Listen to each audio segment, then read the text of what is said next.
सभी को नमस्कार।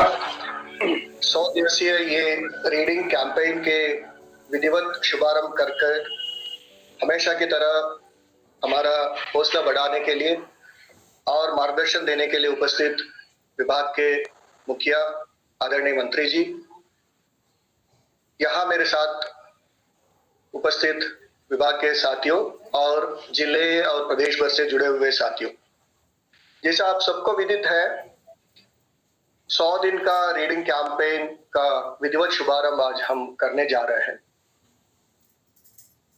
पढ़ना क्यों इम्पोर्टेंट है इसके बारे में आप सभी जानते हैं, फिर भी संक्षेप में ये है कि परीक्षा आफ्टर परीक्षा और सर्वे के बाद बहुत सारे सर्वे में ये देखा गया कि बच्चा कहीं ना कहीं उत्तर ही नहीं जानता है। अगर वो पढ़ लेगा तो वो प्रश्न क्या है वो समझ लेगा और आगे उसका उत्तर देना या उसके बारे में और पढ़ने का एक क्षमता आती है। पढ़ना केवल अक्षर ज्ञान नहीं है, पढ़ना विद अंडरस्टैंडिंग, वो समझ के साथ पढ़ना भी इम्पोर्टेंट है। इसका दो पृष्ठभूमि है। पहला तो हम सब जानते हैं, राष्ट्रीय शिक्षा नीति में FLN के बारे में विशेष जोर दिया गया। उसका कारण यह है कि भाई फंडामेंटली अगर पढ़ना सीखेगा तो आगे उसको अंडरस्टैंडिंग के साथ पढ़ेगा और अपने लिए कुछ पढ़ने का सीखेगा। पहले रीड टू लर्न होगा, फिर उसके बाद वो सीखने के लिए पढ़ेगा। इस पृष्ठभूमि में शिक्षा मंत्रालय ने जो कैंपेन चालू किया, तो जनवरी में वो प्रारंभ होगा और अप्रैल में वो खत्म होगा। 14 हफ्ते का होगा सर। और 14 हफ्ते में एक सजेस्टिव प्रोग्राम ये आया कि हर हफ्ता एक विषय के बारे में या तो गतिविधि होगी या उसके बारे में पढ़ेंगे।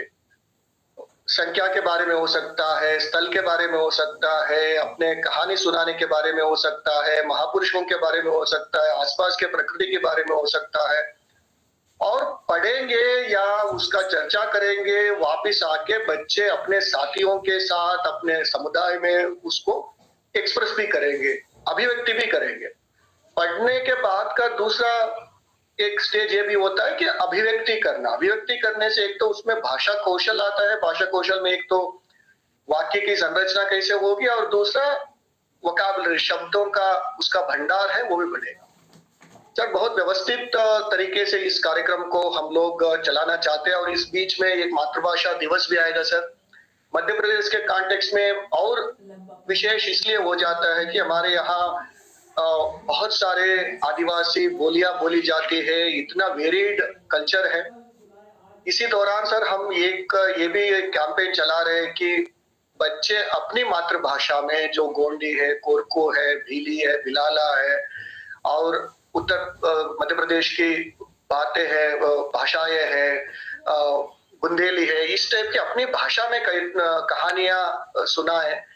उसको भी हम कुछ रिकॉर्ड भी करेंगे सर। रिकॉर्ड करके बाद में उसको एक रिपोजिटरी भी बनाएंगे और बच्चों पेरेंट्स के साथ भी, बच्चों के साथ और अन्य लोगों के साथ भी शेयर करेंगे।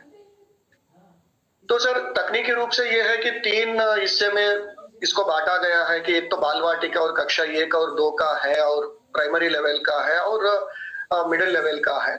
अलग अलग लेवल में क्या गतिविधि होगी इस टाइप के होंगे सर। आपको ध्यान में लाते हुए मुझे अच्छा लग रहा है कि हमारा स्कूल्स में लाइब्रेरीज भी एक व्यवस्थित तरीके से हो गया सर। ये बहुत अच्छा अवसर है। जो साथी जिले से, स्कूलों से हमारे साथ जुड़े हुए उन सभी से आग्रह ये है कि ये एक अच्छा अवसर है।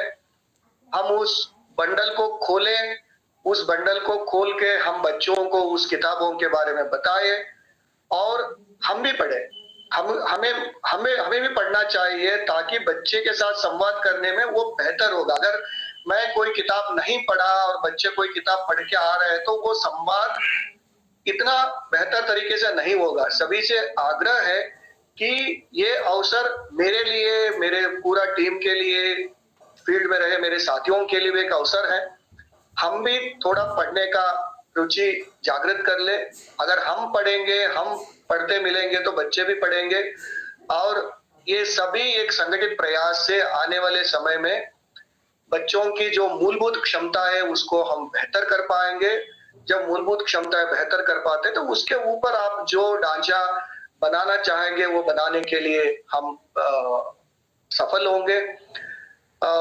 दोबारा माननीय मुख्यमंत्री जी को मैं पूरे विभाग की ओर से धन्यवाद देना चाहूंगा कि जब मैंने इस बात को कहा कि वो आप जब मंत्री जी बात करेंगे आपको भी समझ में आएगा कि वो विशेष अपना रुचि इस बारे में दिखाते हैं और कई मामले में इस टाइप का हिंट्स देते हैं कि सरकारी सिस्टम में हम लोग उसको कई बार रियलाइज नहीं कर पाते। तो दोबारा आप सभी को शुभकामनाएं और मुझे पूरा उम्मीद है इसको हम बेहतर तरीके से इम्प्लीमेंट कर पाएंगे और केवल आंकड़ा और गूगल शीट भरने के लिए नहीं है, बच्चों में एक बदलाव लाने के लिए हम इस अवसर का उपयोग करेंगे। आप सभी को बहुत बहुत शुभकामनाएं और माननीय मंत्री जी को विशेषकर धन्यवाद। धन्यवाद सर।